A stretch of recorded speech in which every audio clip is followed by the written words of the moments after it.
Banyak dari kita yang menilai seseorang dari luarnya saja, meskipun kata-kata ini tidak ada hubungannya dengan topik yang akan kita bahas kali ini. Kalaupun ada, mungkin hanya sedikit kaitannya. Kali ini kita sedikit membahas tentang film. Film apakah itu? Yaps, film yang kita bahas hari ini hampir sama dengan film Terlalu Tampan ciptaan Indonesia.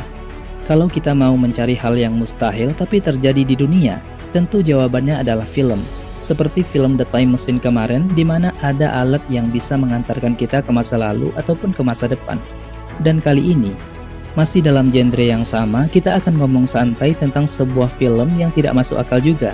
Tapi jangan dilupakan, meskipun itu tidak masuk akal, tapi kehadirannya itulah yang membuat film itu bernyawa.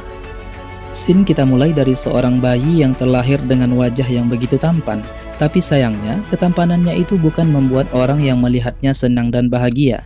Justru mereka malah mati setelah melihat wajahnya, termasuk dokter yang telah membantunya saat persalinan. Ketika telah beranjak dewasa, kedewasaannya membuat ia lelah dengan semua ini.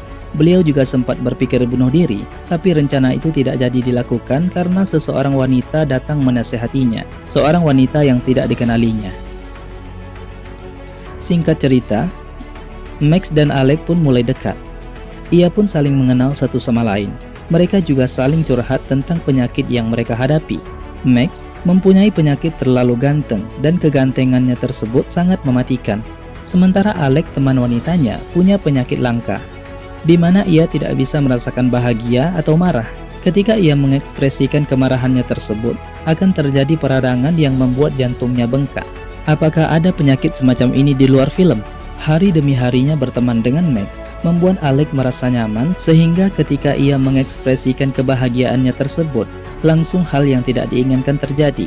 Tepat seperti yang kita katakan tadi, Alec mengalami peradangan yang membuatnya harus dilarikan ke rumah sakit. Tapi yang paling membagongkan dari film ini pas endingnya, ketika Alec terbaring di rumah sakit sambil menahan penyakit yang dideritanya.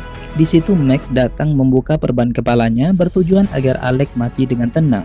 Justru, Alec tidak mempan dengan wajah mematikan Max. Alec mati karena menahan rasa sakit akibat penyakitnya. Di situ juga terbongkar bahwa orang yang menjadi korbannya selama ini bukan mati karena melihat wajah Max, tapi memang sudah ajalnya mati. Lain orang, lain juga cara menikmati film.